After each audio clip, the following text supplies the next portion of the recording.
तो नमस्कार साथियों, स्वागत है आपका हिंदी की एक और बेहतरीन वीडियो में। दोस्तों आज हम समाज का भाग 3 करने जा रहे हैं। यदि दोस्तों आपने प्रीवियस ईयर के क्वेश्चंस लगा करके देखे हैं तो आपको मालूम है यहाँ से बहुत सवाल आपकी परीक्षा में पहले पूछे गए थे, आगे भी पूछे जाएंगे। इसलिए दोस्तों आपको इस चैप्टर की भूमिका मालूम है। अब दोस्तों आपका कर्तव्य यह है कि आपको इसे इस प्रकार से तैयार करना है कि जिंदगी में कुछ भी गलत हो जाए पर समाज से एक भी सवाल गलत ना हो। ये हमारा वादा है साथियों कि यदि आप पूरा कंटेंट हमारे चैनल पर तैयार करते हैं तो जिंदगी में हम आपका एक भी सवाल गलत नहीं होने देंगे। बस शर्त यही है कि आपको थोड़ा धैर्य बना करके रखना है, एक एक बात को ध्यान से सुनना है। कभी भी यहां से एक भी सवाल की गारंटी ले रहे हैं, गलत नहीं होगा, हम आपको इस प्रकार से समझा देंगे।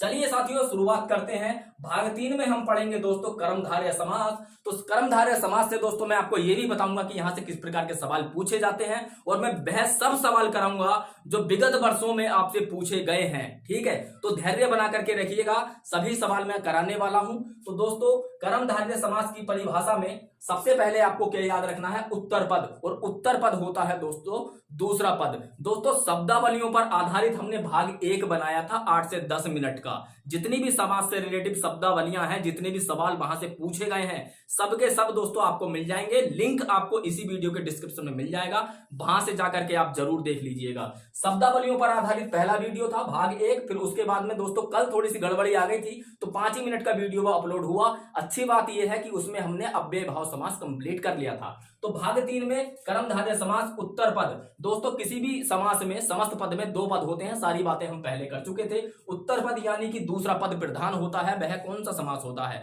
आपका जवाब आना चाहिए दोस्तों, कर्मधारय समास होता है, द्विगु समास होता है और तत्पुरुष समास होता है। सारी बातें हम कर चुके थे। अब दोस्तों सबसे इंपॉर्टेंट आपके लिए जो है वह है इसकी पहचान। एक एक शब्द को मैं आपको इतने आसानी से समझा दूंगा और इतने प्यार से समझाऊंगा कि जिंदगी में कभी गलत नहीं करेंगे, बस ध्यान से सुनते रहिएगा। दोनों पदों में उपमान और उपमेय या विशेष्य और विशेषण का संबंध होता है। दोनों पदों में, किसी भी समस्त पद में, समस्त पद क्या है ये भी हम दोस्तों पहले चर्चा कर चुके हैं। इसलिए दोस्तों इस वीडियो को देखने के बाद में आपका कर्तव्य है कि आप उन वीडियो को भी जरूर देखें, लिंक इसी वीडियो के डिस्क्रिप्शन में आपको मिलेगा।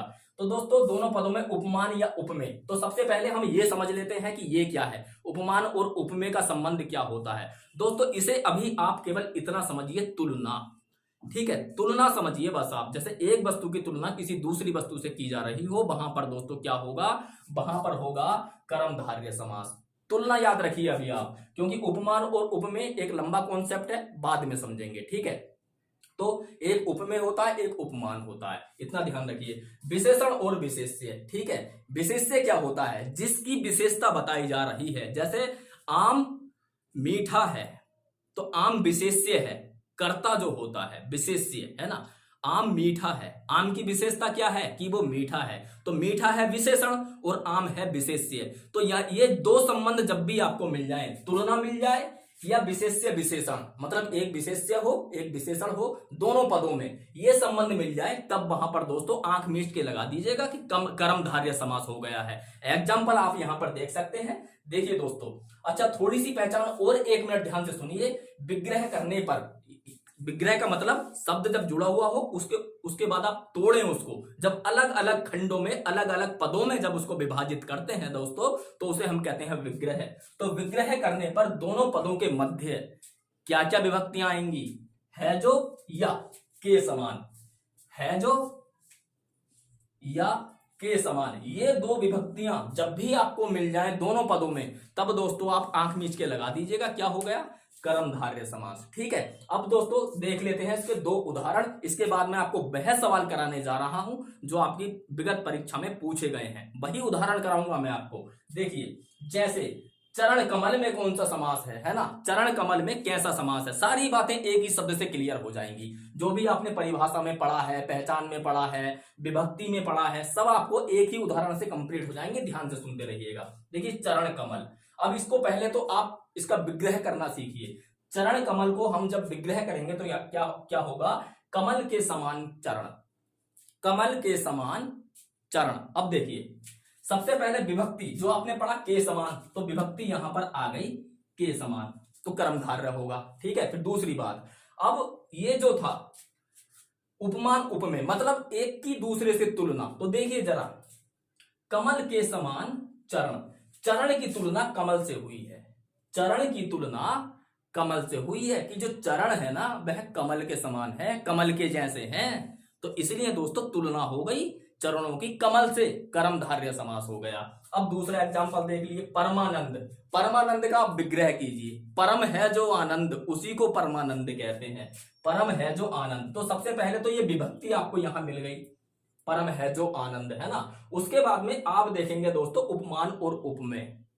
परम है जो आनंद, तुलना हो रही है ना कि आनंद तो है पर कैसा है, परम जैसा है। तुलना हो गई, परम आनंद है, मतलब परम का मतलब बहुत ऊंचा आनंद। ठीक है, तो इस प्रकार से आप इसकी पहचान कर सकते हैं। अब मैं आपको वह सवाल कराऊंगा जो आपसे पिछली परीक्षाओं में पूछे गए थे। जरा धैर्य बना करके रखिएगा, जिंदगी में एक सवाल यहां से गलत नहीं करेंगे। और मैं एक ट्रिक आपको वो भी बताऊंगा कि समास आप जब पढ़ लेंगे, सारे समास पढ़ लेंगे, तो जिंदगी में यहां से सवाल गलत नहीं होगा। वो छोटी सी ट्रिक है, अभी मैं आपको बताऊंगा। आदित्य पब्लिकेशन की बुक आप उठा करके देख लीजिएगा, ये सवाल बार बार आपकी परीक्षा में पूछे गए हैं। जरा ध्यान से समझिएगा दोस्तों, एग्जाम्पल तो है ही है, साथ में दोस्तों ये वह सवाल है जो आपसे पूछे गए हैं। देखिए, गुरुदेव, गुरुदेव में दोस्तों कौन सा समास है, कर्मधारय समास है, किस प्रकार से है, आप इसका विग्रह करके देखिए। देखिए दोस्तों, गुरुदेव, इसका विग्रह किस प्रकार से करेंगे, गुरु है जो देव, गुरु है जो देव, तो है जो, इसमें दोस्तों क्या आ गया, है जो विभक्ति आ गई। और गुरु और देव की दोस्तों आपस में तुलना भी हो गई, गुरु तो है पर देवता के समान है।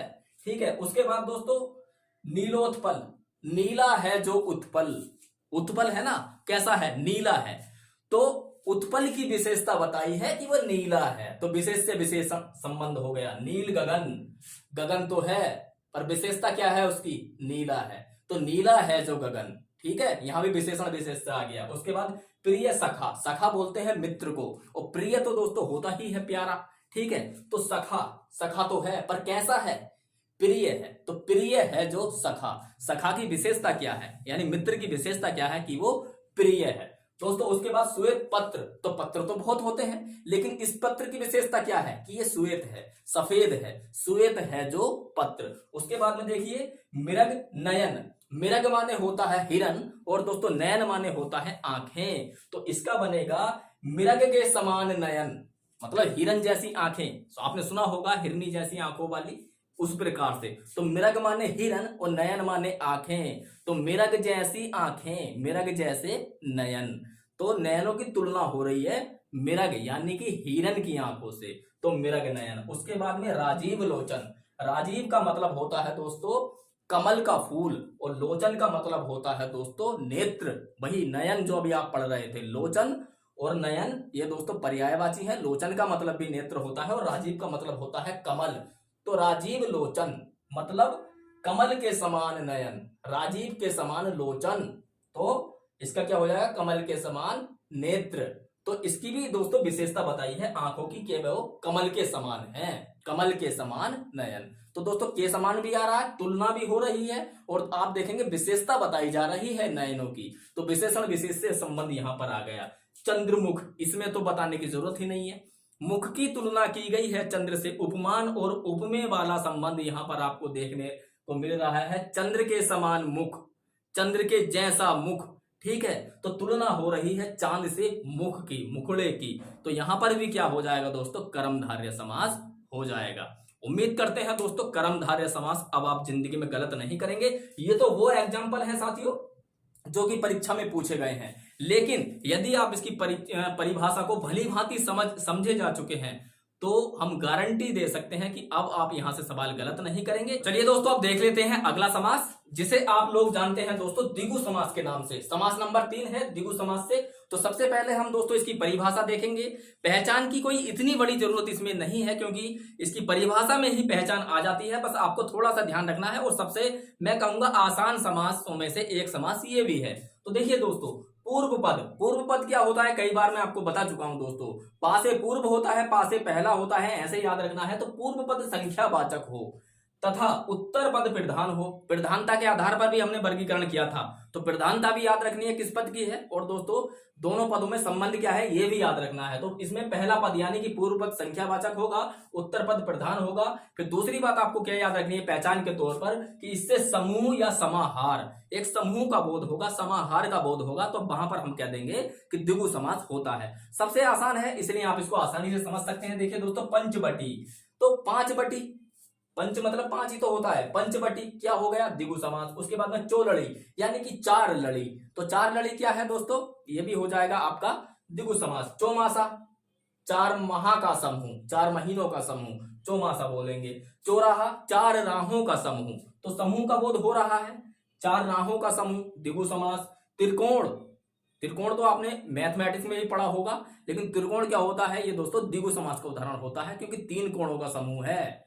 उसके बाद में सप्तऋषि, सप्तऋषि क्या है सात ऋषियों का समूह, तो सप्तऋषि सात ऋषि, ठीक है। तो पहला पद संख्यावाचक होना चाहिए, पंच चो तिर सप्त, और यहां पर भी सप्त सिंधु, ठीक है। तो सप्त सिंधु क्या हो गया सात सिंधु। तो इस प्रकार से दोस्तों ये द्विगु समास को भी आप याद रख सकते हैं। लेकिन जाते जाते एक बात सुन लीजिए दोस्तों, जरूरी नहीं है कि जिसमें पहला पद यानी कि पूर्व पद संख्यावाचक हो वह दोस्तों द्विगु समासी होगा, ठीक है, वह बहुव्रीहि हो सकता है। और इससे पहले जो हमने समास पढ़ा कर्मधारय, जहां विशेषण विशेषता हो रही है वहां पर कर्मधारय है, जरूरी नहीं है, ठीक है। ये हम कल के वीडियो में समझेंगे, इसलिए दोस्तों चैनल को सब्सक्राइब करके जरूर रखिएगा।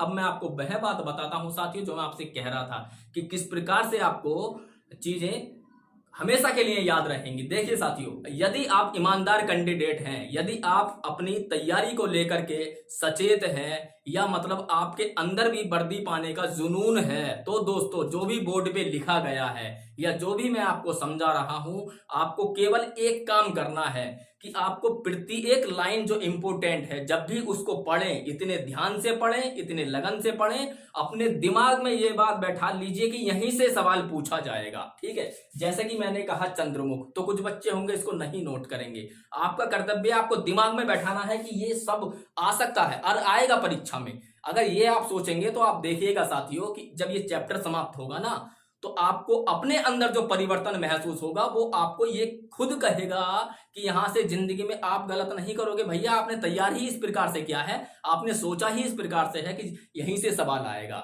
तो जब यहीं से सवाल आएगा ये मन में है तो दोस्तों आप गलत किस प्रकार करेंगे, क्यों करेंगे, ठीक है। तो दोस्तों ये वो तरीका था जो मैं भी फॉलो करता था, ठीक है। और दोस्तों यही मैं आपको बता रहा हूं, तो इसलिए दोस्तों बहुत इंपॉर्टेंट चैप्टर है, आसान आराम से पढ़िए, धीरे धीरे पढ़िए, जल्दीबाजी किसी बात की नहीं है। मिलते हैं अगले समास के साथ, उम्मीद करते हैं वीडियो पसंद आया होगा, तो इसलिए दोस्तों चैनल को आप सब्सक्राइब कर लीजिए। मिलते हैं अगले वीडियो में, तब तक के लिए नमस्कार।